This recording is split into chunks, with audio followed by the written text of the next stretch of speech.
Where's your husband, I asked. He's in Russia, she said. He's Russian.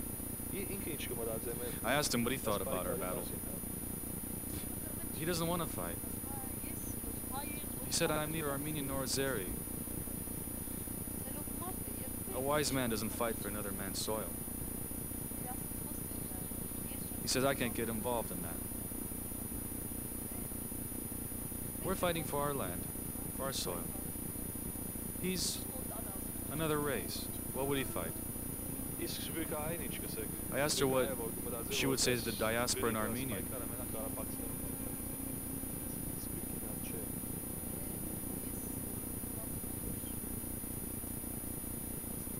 Well, I think, she says, the diasporan shouldn't want another exile to take place.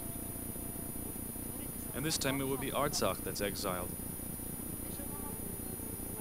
Last time it was Armenia, in 1915, from Van, from Mush, from Erzurum. But Artsakh, if it was exiled, where would it go? Artsakh has to remain Artsakh. Hovik Da, or Uncle Hovik, is also 57. He and Ashok were part of the original Եղնիկ garrison here. Hovik is married and has a family. His 18-year-old son was killed when Shaumian fell. He vowed to return. Both have spent their lives up here.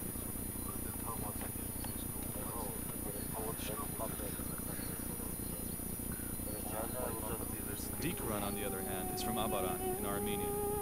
His reasons for being here are his ideals. His grandfather was a well-known Fedai called Hagar the Elder. We have to persevere, he says. This is our struggle. The Russian isn't going to do the fighting for us. If any other race fights for us, it defeats our ideal. We can't have runaways or mercenaries here. Some of the people you see around here look like deserters. It's a real hurt when I realize most of our nation doesn't know what we're going through.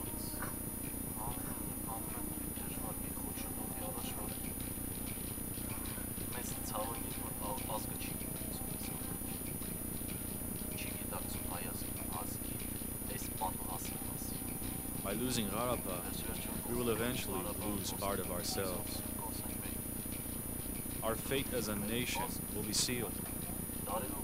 Will be lost.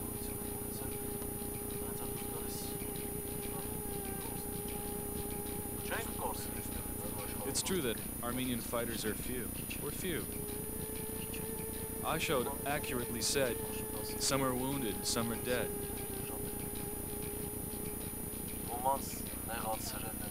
Some are even disillusioned. They put the gun down. They're tired of fighting.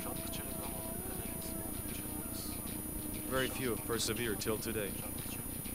But we thank God that new fighters rise to fill the gap.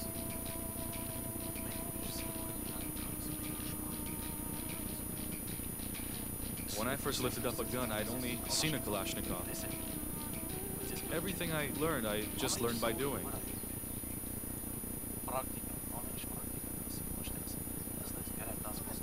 You have to live it, you have to feel it, you have to see it and learn it.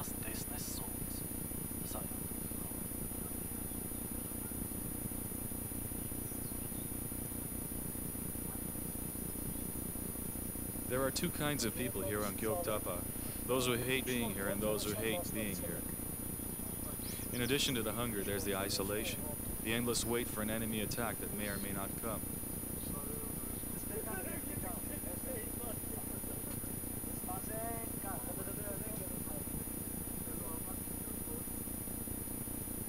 He's asking us if we have any plates to eat on.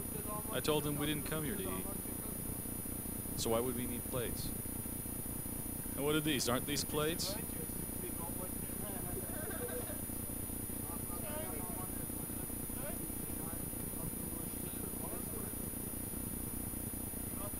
Ike was from Abaran. Abarans were the butt of everybody's jokes, a little dense as the story goes. At least he had good taste in music. He and Deco hogged my cassette player for the duration, listening to everything from Alan Parsons to Depeche Mode. As the weather began to worsen, we spent one night taping a thunderstorm. It was as if the mountain was angry at us for being there.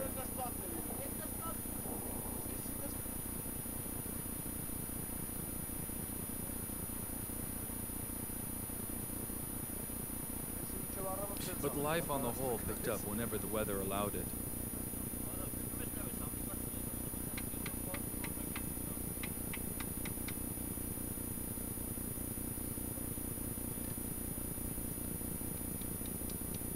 Hamlet took me to the peak of Göktapa, which overlooked Gulistan. In 1812, Russians and Persians signed a treaty here, giving the Russians rule over Karabakh. Hamlet told me of how, the previous year, the Azeris had pushed them from Göktapa. We retreated to Ardatap, he said. There we were without food. Then later, food and help arrived. There were 17 of us. There were 5 grads shooting at us, and about 400 soldiers coming at us. You shoot 1, you shoot 2, 10, 20. But against heavy equipment, automatics don't do anything.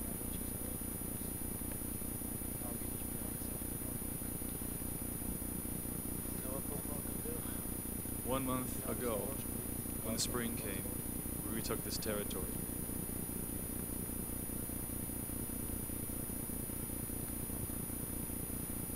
I asked him how many friends he had lost in the war. I can't count them, he said. I've lost many. Which one could you talk about?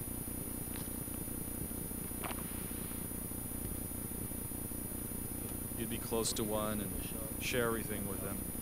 The other one you just knew and stood at post with for a while. But the first friend of mine that died, I wasn't there. He was one of my school friends. He was from Talish. Even during a lull, the most dangerous place was up here, at the top, where you were the most vulnerable to mortar fire. Communication was maintained through the use of Alanco radios.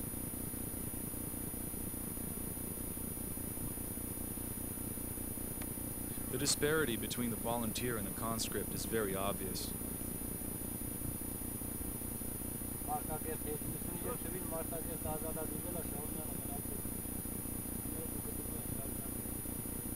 The conscript in this case is not even aware of where his hometown fell to Azerbaijan, since he had fled long before that. He's not even aware of exactly where he is. These men long for the end of their tour of duty and nothing else. To them, anything's better than freezing on a rock.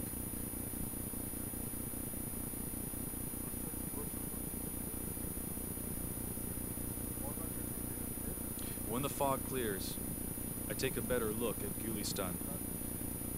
Azeri rocket launchers and tanks had moved into place the night before.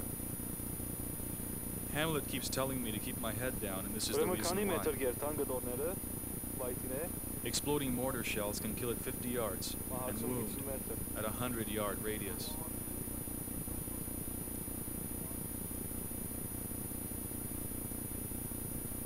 A week later, Shah has already become a connoisseur of fine grass. I think they have these in America, he says. We'll eat these there. Where's the pizza, I asked. Got lost, he said. Domino's is going to go bankrupt because of us.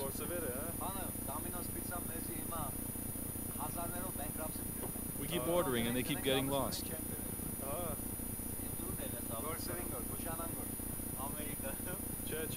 Maybe they got lost at the airport, I add.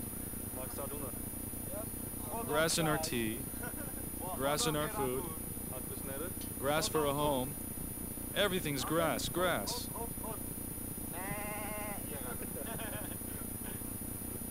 Soon the humor turned into gloom. Cold fog rolled in for days in a row. One day bled into another. If nature had a plan, it did not include us.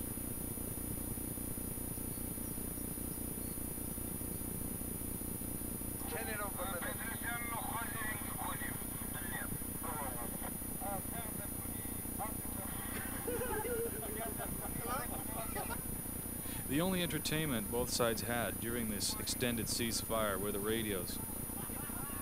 They'd call us and cuss us out, and we returned the favor. It was a contest to see who could come up with the best one. There must have been Azeris there from all over.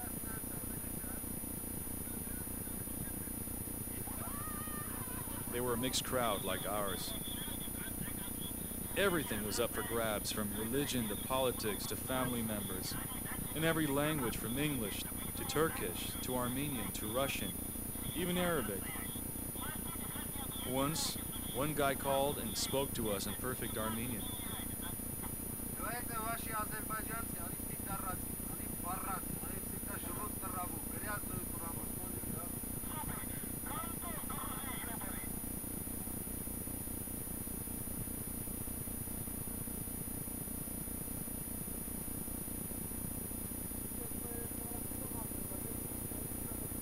After a few days of eating nothing but grass and leaves, I was happy to accompany a hunting team deep into the forest.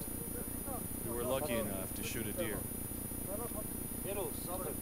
Our garrison commander, Shura, carved the meat up in less than 15 minutes. Everyone was ravenous. Boris was the one who did the actual shooting. He was a veteran of these hills, his home lying a few miles north in enemy territory. This was his 4th deer this year.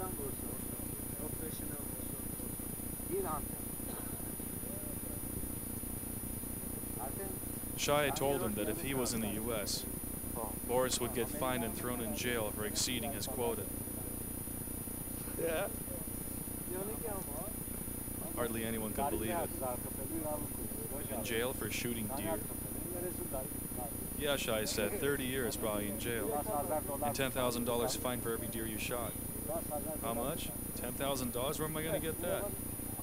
Well, Shai said you'd have to spend 130 years in jail then.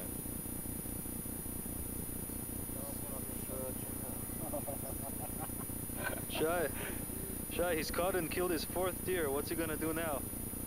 He's gonna go to Disneyland.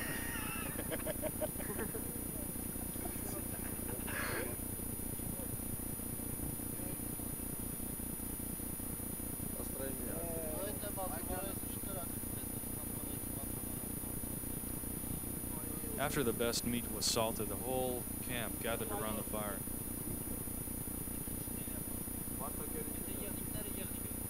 The joke